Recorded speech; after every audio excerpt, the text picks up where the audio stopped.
want to start out with something that I picked up from your bio, Val. Okay. Are you the voice of Rothrock Motors? I am not. Because whoever's doing the voice of Rothrock now, I every time I hear it, I think that's the Valley Girl voice from Frank Zappa's song. It's funny you should say that because for the longest time, Colonial Marble and Granite was using, I guess, the owner's wife. And her voice was the most annoying voice you would. Come visit our friends at Colonial Marble and Granite. Oh my gosh, it was really, really terrible. Those are the times I say, it may be time to hire professional talent.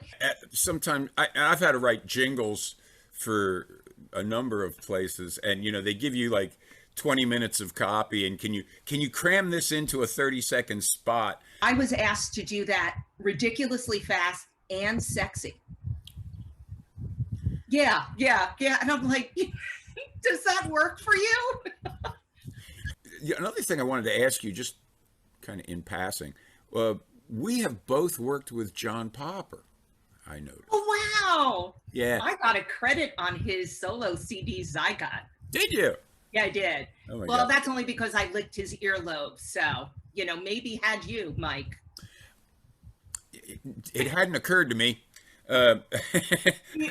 What a ridiculously nice man. Absolutely. Just lovely. But anyway, to get on topic here, you've been at this for a little while. I noticed. Yeah. A little while, yeah. But here's something you can definitely share is I didn't start until I was 29, which is unusual for this business. As a model, yeah, absolutely. Absolutely. So I said I would do it for as long as people were paying me. And here I am 28 years later, and they're still paying me. So I'm just enjoying the crap out of it. Did you start out as a ring girl? No, I didn't start as a ring girl. How did that happen? Larry Holmes was doing a boxing exhibition match at Liberty High School, and my agent asked me if I would do it, and got paid very well, to do it. But then I was invited with ESPN and USA Today Boxing up to the Fernwood Resort, and I was doing their boxing matches up there. You've had quite a varied career. Like I guess a lot of us have, You can't survive if you pigeonhole yourself. But I have a family, and my children were 6 and 9 when I started in this business. So I just took what work fit into their schedules and left the rest behind. So I wasn't nearly as competitive as a lot of people in the business. But let me tell you, it was the greatest job in the world. As a mom, I killed my children off on television. That's very interesting. I was one of the players on the Sturdy Beggars, which was the Wayne's World of the Lehigh Valley on Twin County and then RCN for many years. Jerry needed a couple of kids to die on the ER table. Sure, you can use mine. Wow. And also, as a musician, you'll appreciate this. Adam did the Dorney Park commercial with me when he was 8.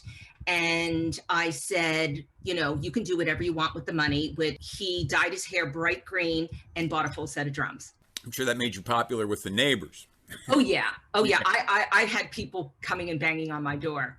But, my son, he took an art class in college. And I think that what he didn't like about it was somebody telling him where to go with his creativity. And I think creativity can be very, very personal. And while you can be taught certain techniques, at the end of the day, it really has to come through you. Tell me about your educational background, if you don't mind. There isn't much. I originally went to college because I thought I could do nursing. And I finished the general studies and I wrapped it up with a communications degree. So that's where my educational background is. My acting came from doing. And I loved it.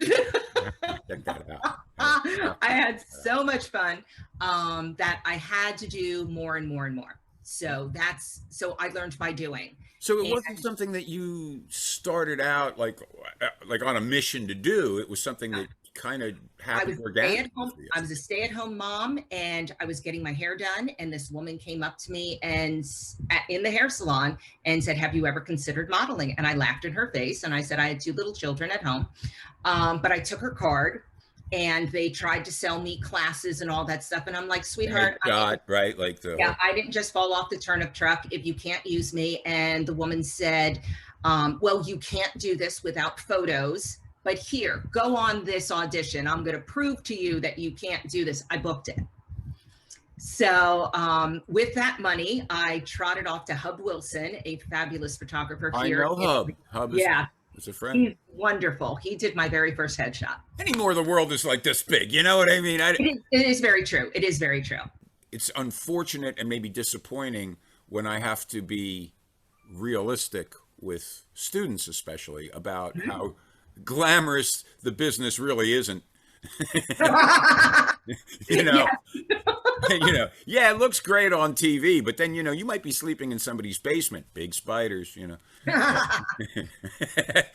because I know a lot of actors are just doing like civic theater and that kind of thing. No money in that at all. They're doing it for the love of it. How do you turn that into paying the bills?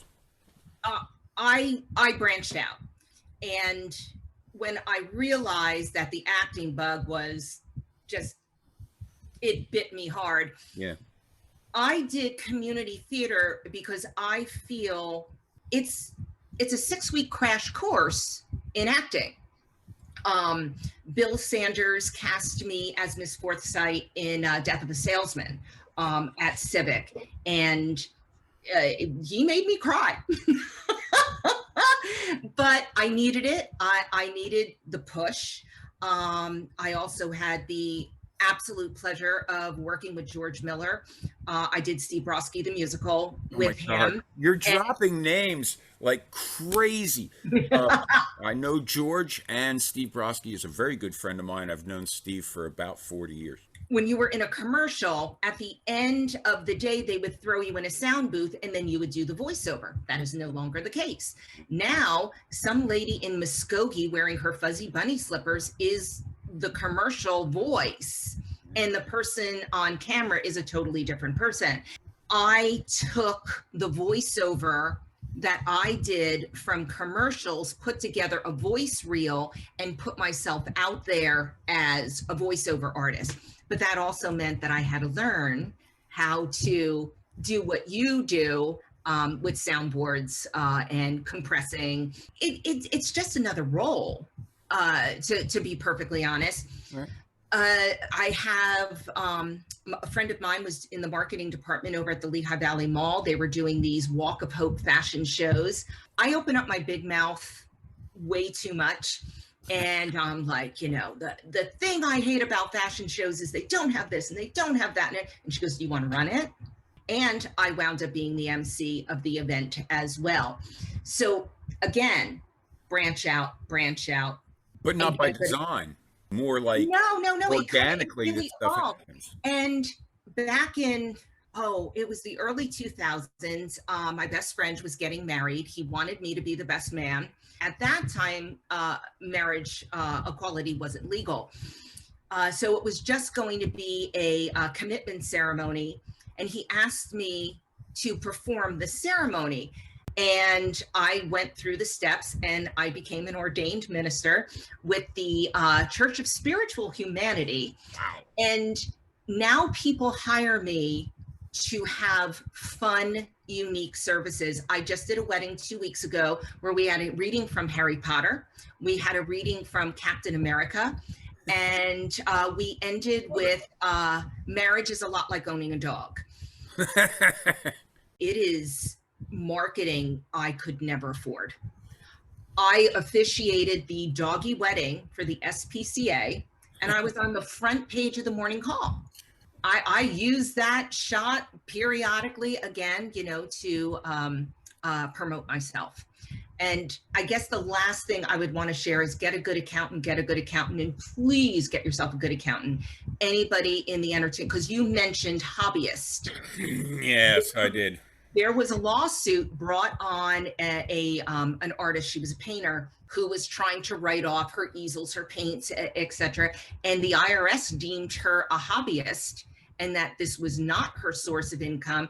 So my having a good accountant, because like right now I am using my computer for this interview with you. I am also going to use it to draw up my contracts, etc. I write off this computer.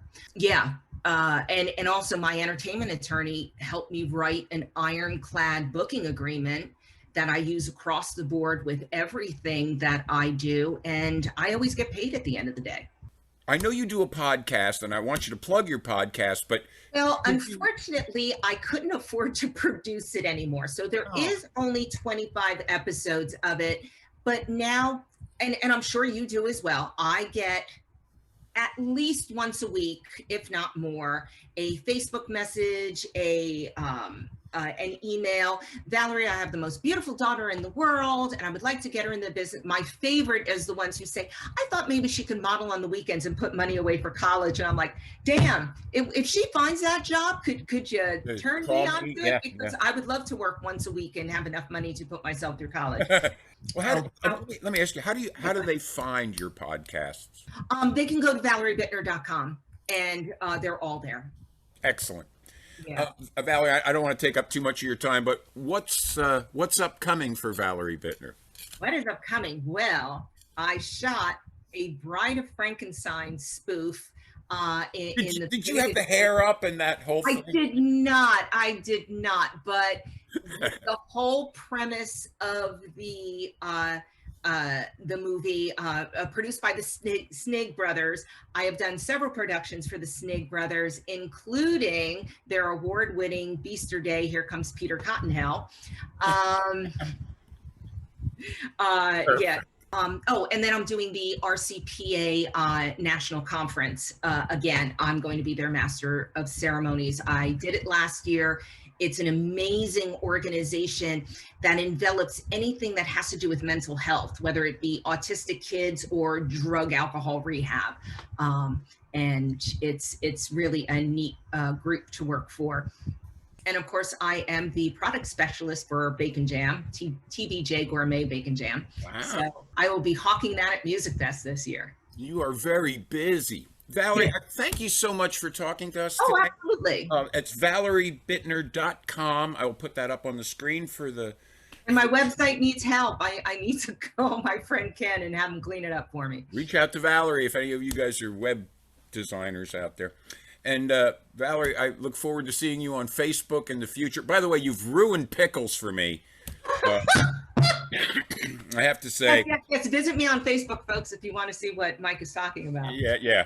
I'm telling you, parents' permission first. My husband actually thought it was real. Mine are going to be sliced from now on. Thank you very much. But anyway, thank you so much for talking to us, Valerie. I'm going to let you know. You have a very great day, and I look forward to talking to you again in the future, okay? Terrific. Bye, Mike. Bye.